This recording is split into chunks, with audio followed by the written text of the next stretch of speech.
Good morning student. आज हम पढ़ेंगे एक्सचेंज ऑफ गैसेज, यानी कि जो ह्यूमन बॉडी के अंदर जो गैसेज एक्सचेंज होता है वो दो जगह होता है। एक तो होता है अपना लंग्स के अंदर, एलुलाई के अंदर, और एक होता है अपना कहाँ पर, बॉडी के सेल्स और टिश्यूज के अंदर। जो गैसेज एक्सचेंज जो लंग्स के अंदर यानी एलुलाई के अंदर जो होता है, जैसे हम रेस्पिरेशन करते हैं, सांस लेने के दौरान जैसे एयर अंदर जाती है अपनी, ये एलुलाई तक पहुँचती है।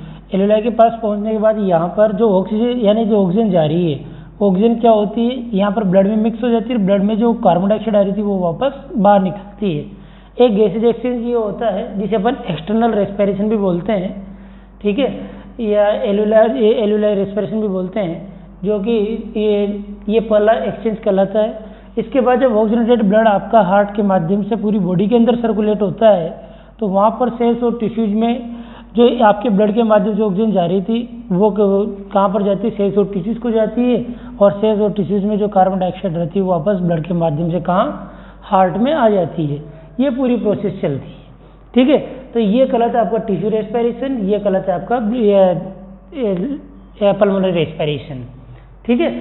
दूसरी चीज़ अपन बात करें, जो कंपोजिशन ऑफ एयर जो रहता है, अब कंपोजिशन ऑफ एयर की बात करें तो वो होता है कैसे कि जो atmospheric pressure at sea level अगर देखें अपन, यानी समुद्री लेवल पर अगर हम जाकर देखें तो एटमॉस्फेरिक प्रेशर जो रहता है एयर का वो रहता है 760 mm ऑफ एच, ठीक है। लेकिन जैसे जैसे हम हाइट की ओर हाईली एरिया पर बढ़ते हैं, यानी हिली एरिया की तरफ बढ़ते हैं, तो ये प्रेशर धीरे धीरे क्या होता है, डाउन होना स्टार्ट हो जाता है। एयर का प्रेशर धीरे धीरे डाउन होना स्टार्ट हो जाता है, ठीक है। अब जनरली अगर देखें जो एयर जो रहती है, उस एयर के अंदर कौन कौन सी गैसेज मिक्स रहती है, मेनली जो रहती है एयर के अंदर वो nitrogen, oxygen, carbon dioxide, water vapour होती है, और कुछ स्मॉल क्वांटिटी में क्या होती है, इनर्ट गैसेज भी पाई जाती है। इन्वायरमेंटल एयर की बात कर रहे हैं।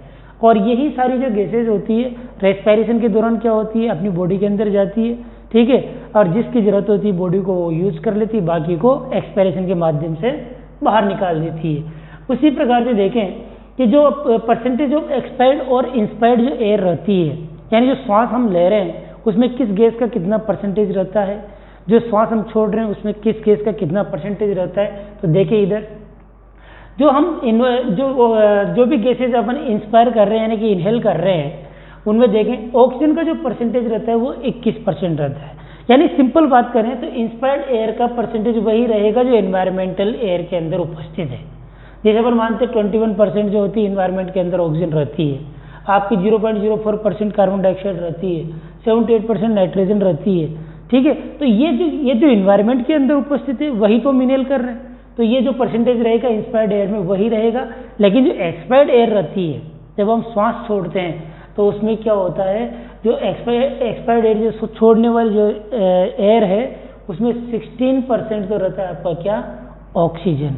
यानी जब श्वास ले रहे तब कितनी परसेंट थी ऑक्सीजन की, 21, और जब छोड़ रहे जब कितनी है उसमें 16%। ऐसे CO2 की बात करें तो जो हम रेस्पिरेशन कर रहे थे, जो इनहेल किया था उसमें कितना था, 0.04% कार्बन डाइऑक्साइड थी, और जब हम श्वास छोड़ते हैं तो CO2 की मात्रा ज़्यादा होती है, 4% होती है, क्योंकि बॉडी के अंदर जितनी मेटाबॉलिक प्रोसेस वगैरह जो रहती है वो वेस्ट प्रोडक्शन ज़्यादा करती है, ठीक है। ऐसे नाइट्रोजन की देखिए, नाइट्रोजन क्या होता है, जितने हम इनहेल करते हैं उतनी एक्सेल करते हैं। अब देखिए इन गैसेज का क्या क्या यूज है अपनी बॉडी के अंदर, तो देखिए रेस्पिरेशन में क्या क्या यूज है मैं बता देता हूँ आपको। ऑक्सीजन जो रहती है, जितनी भी अपनी बॉडी के अंदर एरोबिक जो प्रोसेस होती है, यानी ऑक्सीजन की उपस्थिति में होने वाली जितनी भी क्रियाएं हैं उन सबके लिए ऑक्सीजन की आवश्यकता पड़ती है, यानी टोटल मेटाबॉलिक प्रोसेस के लिए आवश्यक होती है। प्रत्येक सेल्स और टिश्यूज को हेल्दी रखने के लिए ऑक्सीजन की आवश्यकता पड़ती है। लेकिन CO2 की जो जरूरत पड़ती है वो क्या होता है, CO2 ऐसी गैस है जो कि अपने रेस्पिरेटरी सेंटर जो रहता है medulla oblongata, respiratory centre medulla oblongata को स्टिमुलेट करने का काम करती है CO2। इसलिए कभी आपने देखा हो तो बंद कमरा हो या जहाँ पर यानी कि फोग ज़्यादा होता है, धुआं ज़्यादा होता है, उस जगह पे देखें तो हम रेस्पिरेशन बढ़ जाता है हमारा।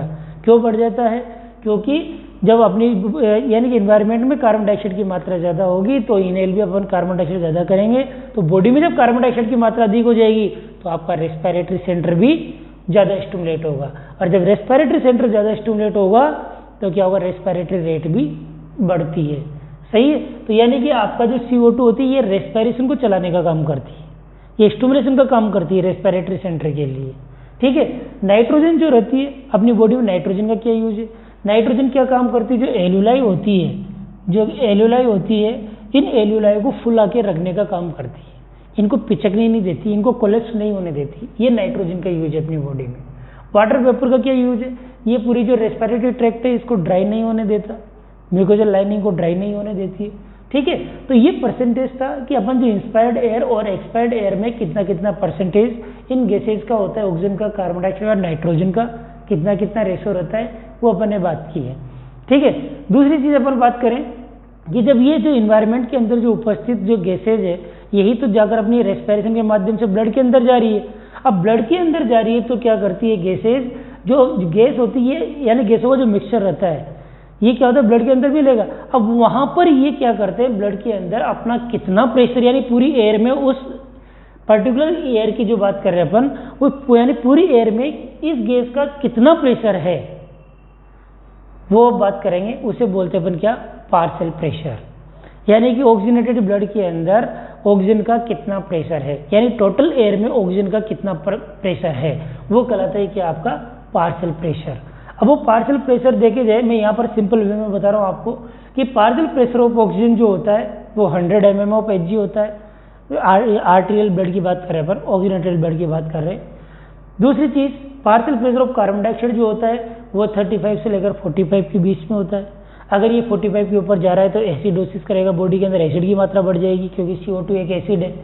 जबकि अगर यही 35 के नीचे अगर आ जाता है तो एल्कलोसिस की कंडीशन जनरेट करेगा, ठीक है। वैसे पार्शियल प्रेशर नाइट्रोजन का जो होता है वो 573 होता है। हालांकि आपको नोट्स में सारी चीज़ें मिल जाएगी, जब मैं नोट्स दूंगा आपको कि इंस्पायर्ड एयर के अंदर 1 किलो पास्कल में कितना प्रेशर होता है, आपका डीऑक्सीजनेटेड ब्लड के अंदर कितना प्रेशर होता है, ऑक्सीजनेटेड ब्लड के अंदर कितना होता है, ठीक है। ये तो होगी सिंपल बात। अब अगर नेक्स्ट बात करेंगे अपन किसके बारे में, एल्यूलर एयर के बारे में। एल्यूलर एयर क्या होती है, यानी कि जो अपनी एल्यूलाई होती है, इन एल्यूलाई के अंदर उपस्थित जो गैसेज होती है वो कहलाती है एल्यूलर एयर। एल्यूलाई के अंदर ध्यान रखना, ये एल्यूलर एयर जो होती है हमेशा फेयरली कांस्टेंट रहती है, ये कम ज़्यादा नहीं होती, ये हमेशा कांस्टेंट रहेगी, इसकी क्वांटिटी फिक्स रहती है। लेकिन जब देखा जाए तो सैचुरेटेड जो वाटर वेपर होती है उसमें क्या होता है कि CO2 की मात्रा ज़्यादा होती है जबकि ऑक्सीजन की मात्रा कम होती है। एल्यूलर एयर की बात कर रहे हैं। हालांकि एल्यूलर जो एयर होती है इसमें गैसेज एक्सचेंज जो होता है between the एल्यूलाई and the blood stream, वो होता है आपका क्या, कंटिन्यू एक प्रोसेस होती है, यानी कि गैसेज एक्सचेंज कंटिन्यू चलता रहता है यहाँ पर आपकी एल्यूलाई और ब्लड के बीच में, ठीक है। क्योंकि इस तरीके से होता है, मान लीजिए आपकी एल्यूलाई है, ये आपका हार्ट है, ठीक है। अब हार्ट से क्या होता है, यानी ये सुपीरियर वेना कावा और इन्फीरियर वेना कावा ब्लड लेके आती है हार्ट में, यहाँ से पल्मोनरी आर्टरी के माध्यम से पहुँचता है ये कहाँ पर, लंग्स में, ठीक है। ये डीऑक्सीजनेटेड ब्लड है, CO2 की मात्रा ज़्यादा है इसमें। यहाँ पर क्या होता है, एल्यूलाई के अंदर यहाँ पर ऑक्सीजन तो जाती है किसके अंदर, ब्लड के अंदर मिक्स हो जाती है, यहाँ से CO2 बाहर आ जाती है, एल्यूलाई के अंदर आ जाती है। अभी यहाँ से ऑक्सीजनेटेड ब्लड जो है वो आपका पल्मोनरी वेन के माध्यम से हार्ट के अंदर आता है, लेफ्ट एट्रियम में, यहाँ से लेफ्ट वेंट्रिकल के माध्यम से क्या होता है, आयोटा के माध्यम से पूरी बॉडी में ऑक्सीजनेटेड ब्लड सप्लाई होता है। यानी कि जो यहाँ पर एल्यूलाई और जो ब्लड स्ट्रीम के बीच में जो गैसेज एक्सचेंज हो रहा है ये कंटिन्यू प्रोसेस होती है, लेकिन ध्यान रहे कि एल्यूलाई में कभी भी एयर एम्प्टी नहीं होती, यानी एल्यूलाई कभी भी खाली नहीं होती है, ठीक है। नेक्स्ट है transport of gases in the blood stream, यानी जो अपना ब्लड स्ट्रीम यानी कि ब्लड वेसल्स के अंदर जो ब्लड बह रहा है उसके अंदर गैसेज ट्रांसपोर्टेशन कैसे होता है, कैसे गैसेज जाती है, जो हम ऑक्सीजन इनहेल कर रहे हैं वो कैसे पहुँचती है, उसके बारे में बात करते हैं। तो देखिए इधर ऑक्सीजन और CO2 जो होती है वो अलग अलग माध्यम से अपने ब्लड के अंदर पहुँचती है, अपनी बॉडी के अंदर कैरी की जाती है। जैसे अपनी जो सबसे पहले बात करें अपन ऑक्सीजन की बात करें तो ऑक्सीजन जो होती है वो अपने जैसे रेस्पिरेशन के माध्यम से, मैंने बताया था आपका एल्यूलाई के माध्यम से यहाँ से ब्लड के अंदर मिक्स होती है, ठीक है। तो ब्लड के अंदर उपस्थित जो हीमोग्लोबिन होता है, ये हीमोग्लोबिन क्या काम करता है, ऑक्सीजन को कैरी करने का काम करता है। और जो हीमोग्लोबिन आपका ऑक्सीजन कैरी करने का काम करता है उसी को बोलते हैं अपन क्या, ऑक्सी हीमोग्लोबिन, यानी केमिकल कॉम्बिनेशन बोल सकते हैं अपन इसको, ऑक्सी हीमोग्लोबिन कहलाता है। इस ऑक्सी हीमोग्लोबिन के रूप में, यानी कि हीमोग्लोबिन प्लस ऑक्सीजन ये मिलकर कहलाता है आपका क्या, ऑक्सी हीमोग्लोबिन। ये 98.5% होता है, ठीक है। हालांकि इसका जो ऑक्सी हीमोग्लोबिन का जो लेवल होता है वो अनस्टेबल रहता है, स्टेबल अपन इसको नहीं बोल सकते। और जो ऑक्सी हीमोग्लोबिन जो होता है आपका वो ब्राइट रेड कलर का नज़र आता है। जबकि अपने जो डीऑक्सीनेटेड ब्लड होता है, यानी कि जिसके अंदर ऑक्सीजन की कमी होती है, CO2 की मात्रा ज़्यादा होती है, उसका कलर होता है bluish purple colour, bluish purple colour, ठीक है।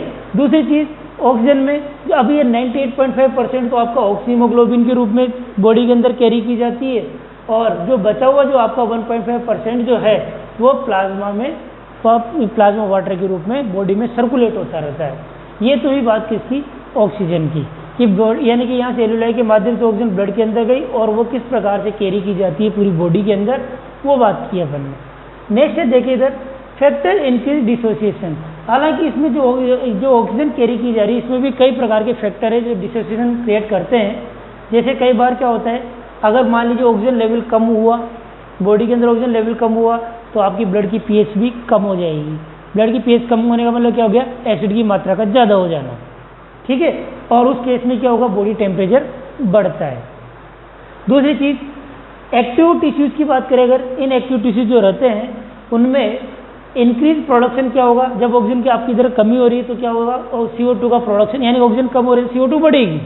जब CO2 बढ़ेगी तो हीट भी बढ़ेगी, हीट बढ़ेगी तो क्या हो जाएगा आपका ऑक्सीजन रिलीज हो जाएगी, यानी ऑक्सीजन की कमी आना स्टार्ट हो जाती है। ये अपने को सामान्य तौर पर देखने को मिलता है, ठीक है। नेक्स्ट है CO2।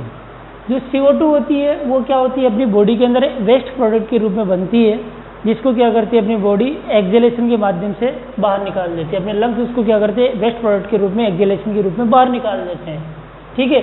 ये एक्सक्रेटेड की जाती है लंग्स के द्वारा, और ये जो पूरी प्रोसेस होती है इसके एक्सक्रेशन की, यानी कि पूरी सेल्स और टिश्यू से कार्बन डाइऑक्साइड को उठाकर लंग्स तक पहुंचाकर उसको बाहर निकालने की जो प्रोसेस होती है, ये ट्रांसपोर्टेशन जो होता है पूरा वो 3 मैकेनिज्म में पूरा होता है। कैसे, सबसे पहला जो होता है वो बाइकार्बोनेट आयन के रूप में, प्लाज्मा के अंदर जो बाइकार्बोनेट आयन होते हैं उसके रूप में CO2 को 70% CO2 को क्या किया जाता है, बाहर निकाल दिया जाता है।